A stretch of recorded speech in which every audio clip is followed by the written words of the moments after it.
Bonjour, mon nom c'est Véronique Léonard, je suis propriétaire de la boîte Atelier Créatif. Aujourd'hui, je vais vous montrer comment monter vos mailles de base sur une broche ou une bayette, comme vous voulez, et faire quelques rangs. Donc, c'est une notion super simple. Je vais vous montrer une première façon qui est la méthode la plus facile qu'on apprend au début.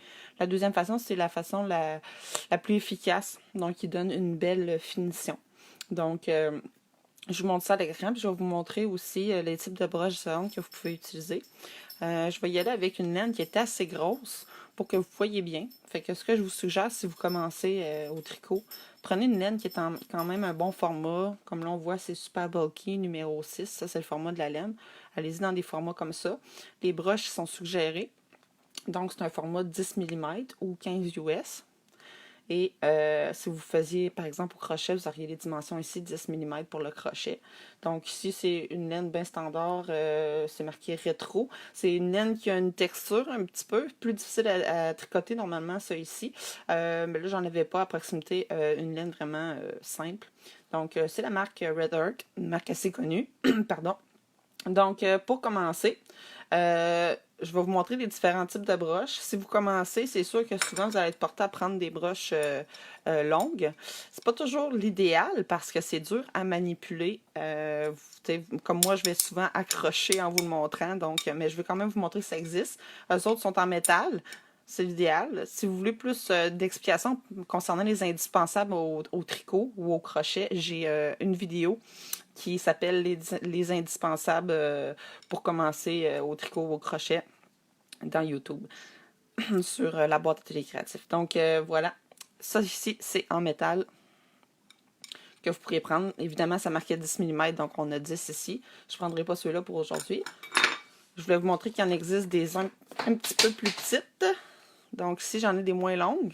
Quand on fait des petits projets, ça peut toujours être pratique. 10 mm aussi, donc je pourrais le faire avec ceux-là ici. Et les derniers, ce ne sera pas long, je les ai échappés par terre. Désolée. Les derniers que je voulais vous montrer, c'est les aiguilles circulaires. Donc, ça, pour commencer, c'est vraiment génial. Il y a des kits qui se vendent que, dans le fond, ça se dévisse, ça, ici. Vous choisissez la longueur de la corde que vous voulez, puis vous choisissez la grosseur de votre broche. Fait que ça, c'est vraiment pratique.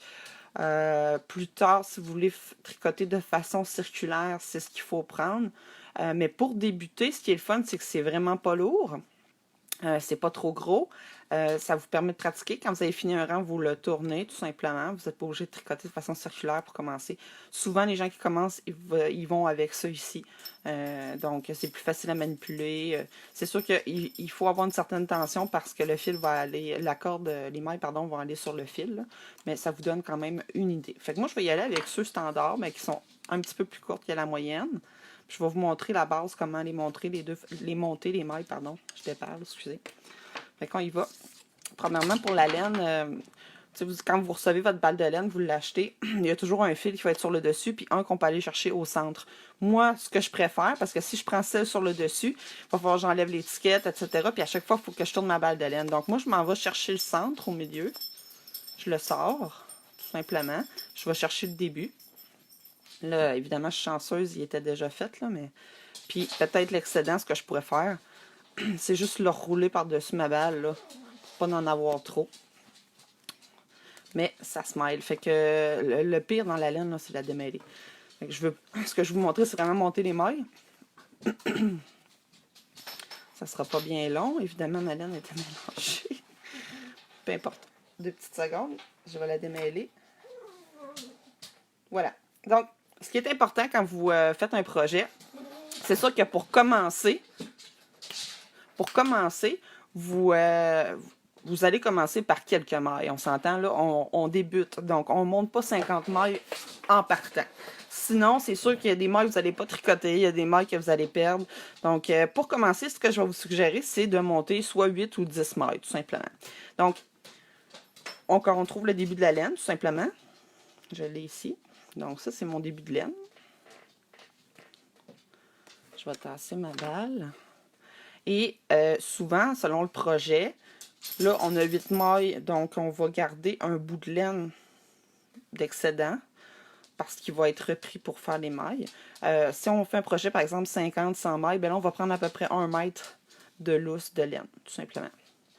Ça, je pourrais y revenir avec d'autres vidéos. Donc, pour commencer, pour monter les mailles, la première méthode, je vais essayer de voir que vous voyez bien. Vous voyez comment que je tiens ma laine. Fait que je vais juste... c'est vrai, celle-là, il faut que je fasse un nœud pour la première. Ben, au fait, je m'excuse, je suis tellement habituée à faire l'autre méthode que là... C'est comme si je n'étais pas habituée de faire celle-là. OK, on fait un nœud. Celle-là, on ne la compte pas, c'est juste pour tenir notre corde. Ça, c'est la manière débutant la plus facile que pour pratiquer, là. Donc, vous allez prendre votre laine par en dessous. Vous allez tourner votre main, ça fait comme un fusil. Vous allez piquer ici. Et l'embarquer. Tirer un petit peu. Tirez pas trop parce que là, sinon, vous allez avoir trop de tension. Fait que ça, c'est notre première maille. Deuxième. Troisième. Là, je passe par en dessous, je tourne, je pique. Quatrième. Fait que là, vous pouvez les compter. Moi, je compte pas la première. 1, 2, 3, 4. Fait que maintenant, j'en montre 8. 5, 6, 7, 8. J'en ai 8. Là, on a juste monté les mailles. Là, il faudrait les tricoter. Donc, notre premier, ben, c'est pas un rang tout à fait, c'est juste monter les mailles. Donc, là, on a fini. On en a 8. On va le tourner. Et là, on va juste tricoter à l'endroit, d'accord?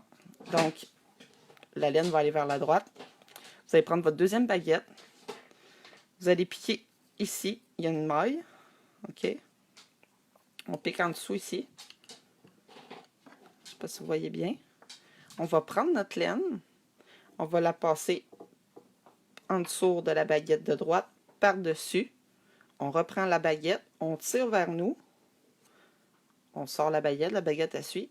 Et là, cette étape-là, c'est elle qu'on oublie souvent. On va sortir la maille. Fait que là, on en aurait une de tricotée. Vous voyez, ça fait un petit nœud en dessous. Je le refais. On pique ici dans la maille. C'est pas obligé d'être serré quand vous commencez. Là, c'est vraiment ici. Quand je pique, ça sort ici en arrière. On passe la laine par-dessus. Vous voyez qu'elle est là, ici. Je tire vers moi. Je ramène. Là, elle est là. Et maintenant, celle-là, il faut que je la sorte. Comme ça. Fait que ça, c'est la première méthode pour tricoter. Fait que je vais faire les 8 mailles. Là, il faut que vous pratiquiez à tout le temps, justement, bien tricoter. Puis, quand vous avez des mailles supplémentaires que c'était pas prévu, ça veut dire que vous n'avez pas sorti cette maille-là. Vous ne l'avez pas sortie, vous l'avez gardée là, donc ça va vous donner une maille supplémentaire, tout simplement. Donc, c'est pour ça que c'est important, quand vous commencez, de compter les mailles, si vous en avez encore 8 après que vous ayez fait votre rang. Là, on fait un premier rang, dans le fond. J'espère que vous voyez bien, là, parce que c'est pas facile comment je suis placée. Comme ça. Puis là, j'ai ma dernière. Elle, je la tricote pas parce que j'ai fait un nœud. Fait que je vais juste défaire mon nœud, là, pour pas avoir un nœud dans ma colle. Fait que normalement, on replace nos mailles vers le bas. Normalement, si je compte, j'ai 2 fils. J'ai celui que je tricote et celui que j'ai commencé à monter mes mailles, tout simplement. C'est un excédent. Ça nous dit aussi que c'est le début de notre projet. Donc, j'aurai 8 mailles normalement. 1, 2, 3, 4, 5, 6, 7 et 8. Fait que si je voudrais continuer, ben j'y vais de la même façon. Là, évidemment, quand vous voulez vous avancer un petit peu plus, vous pouvez tricoter à l'envers, etc. Ça, c'est des notions que je montrerai peut-être plus tard. En avant, si on tricote à l'endroit, dans le fond, on pique ici. On passe la laine par-dessus. On tient la baguette avec la corde. On ramène vers nous. Et on sort la maille. Voilà.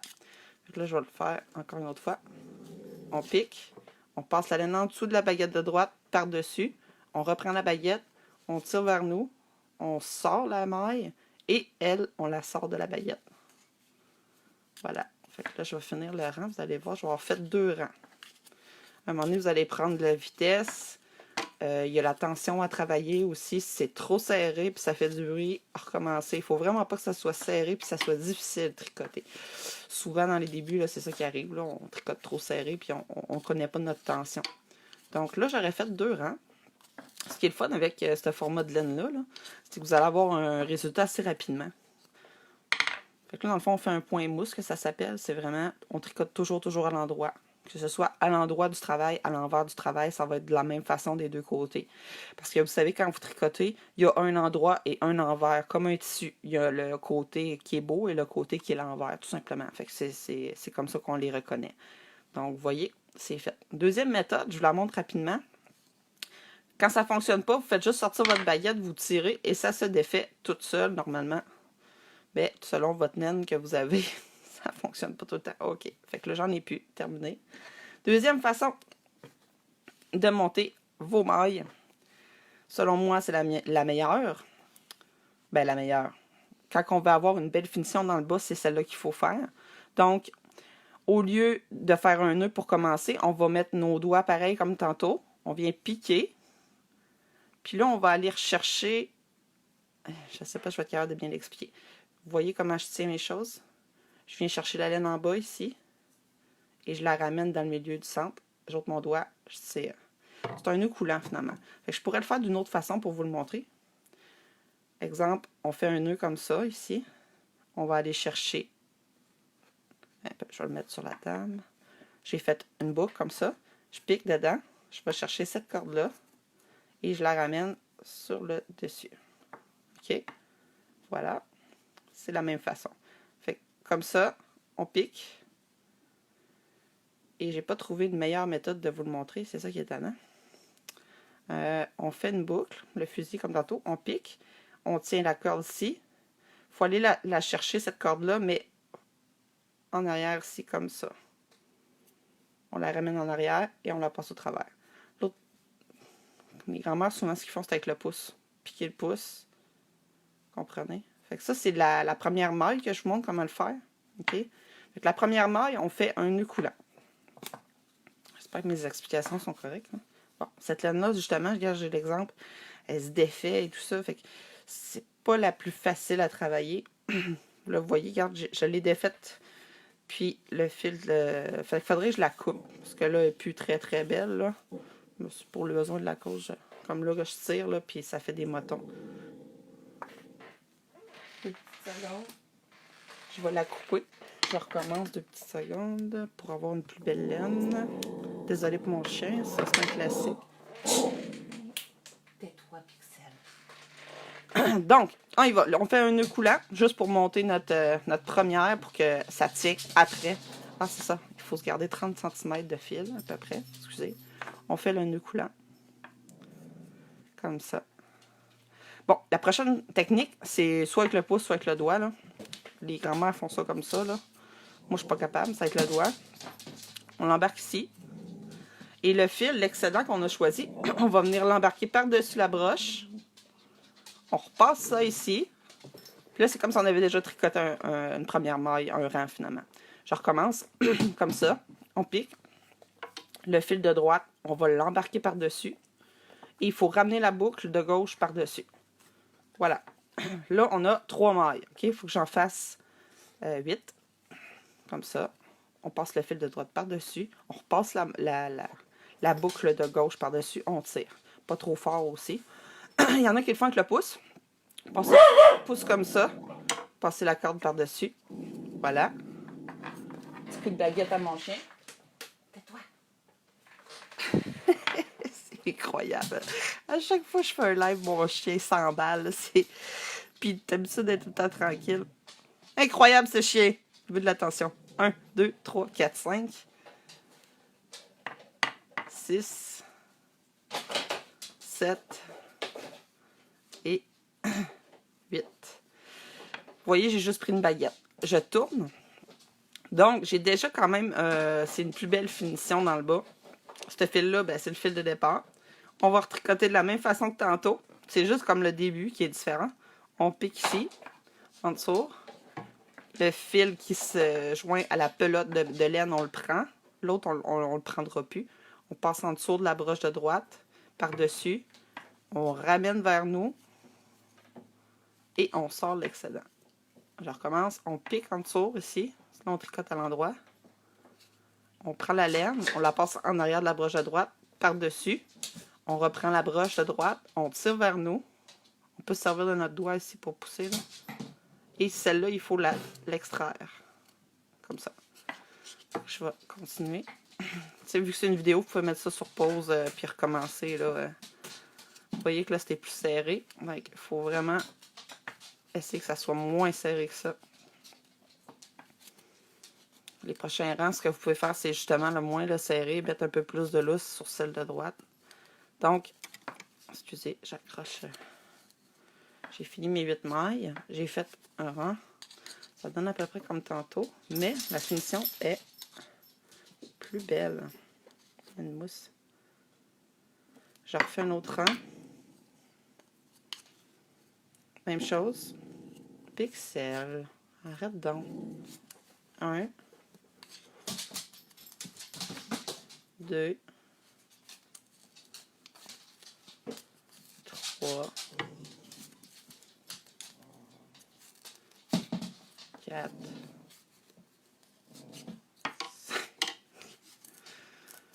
Cette laine-là, elle se défait, c'est vraiment désagréable. Vous voyez, après. Fait que c'est sûr que c'est peut-être pas le meilleur exemple. Là. Prenez une laine qui est très simple, tressée, là, sans motif, sans rien, sans paillettes. Fait que là, j'aurais fait 2 rangs. Fait que ça donne déjà un beau résultat. Il va être pareil des 2 côtés. Voilà. Et mettons qu'on voudrait le fermer, le tricot, parce que souvent, c'est le problème. On tricote, puis à un moment donné, on veut le fermer. Je vais vous le montrer tout de suite. C'est très simple. On va tricoter à l'endroit la première maille. D'accord? La seconde, ce qu'on va faire, on va la tricoter aussi. Et là, c'est là que ça joue. On va reprendre la première ici, puis on va la passer par-dessus pour enlever une maille, finalement. On la prend, on la pique, on la passe par-dessus celle-là. On tricote la suivante. Je reprends la première, je la passe par-dessus. Même chose. Ça va être comme ça tout le long. Comme ça, par-dessus. Vous pouvez prendre vos doigts si c'est trop difficile. Hein. Comme ça. On la pique, on la passe par-dessus. On passe par-dessus. On la passe par-dessus, il en reste une. Par-dessus. Et là, avec la dernière qui reste, c'est assez simple, hein? On va couper le fil. Ben, je vais le faire.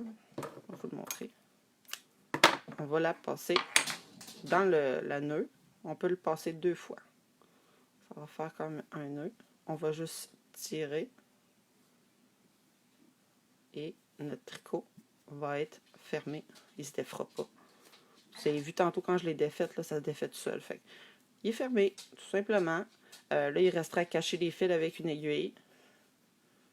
Vous auriez un beau petit morceau. Fait que ça, avec 8 mailles, vous avez quand même une bonne grosseur. Si vous voulez vous embarquer dans un foulard, par exemple un foulard, une pièce, montez à peu près 20-25 mailles. Mais je vous suggère vraiment de pratiquer avec 8 mailles, tranquillement pas vite, pour que votre distance soit belle des 2 côtés, que vous n'ayez pas oublié de mailles, etc. Puis quand vous vous sentez prêt, là, vous pouvez augmenter votre nombre de mailles sur votre broche. Exemple, vous pourriez faire 20-25 mailles, faire un foulard qui est très long, là, peut-être 1,5 m de long. Puis quand vous avez terminé, vous fermez comme je vous ai montré. Vous coupez les fils, vous les cachez avec une aiguille à laine. Vous allez passer en dessous, par-dessus, en dessous, puis vous allez les cacher à l'arrière du tricot, tout simplement. Vous allez avoir votre premier tricot projet. Donc, je vous souhaite une bonne chance, puis je vous souhaite de pratiquer. C'est pas facile au début, ça prend un certain temps, mais ça a vraiment des bénéfices. Le tricot, ça va pratiquer votre agilité, ça va pratiquer aussi votre patience, ça c'est sûr. Et c'est une belle façon de méditer et de décompresser le soir. Fait que quand vous embarquez dans un projet, pensez pas le finir en 2 heures. Ça prend du temps. Fait que mettez-le de côté, puis refaites-le un petit peu, puis faites des pratiques, etc. Je vais peut-être vous revenir avec, avec d'autres vidéos pour vous montrer justement comment tricoter à l'envers. Puis comment faire des projets un petit peu plus complexes ou des points plus complexes. Fait que je vous souhaite une très belle journée. À la prochaine!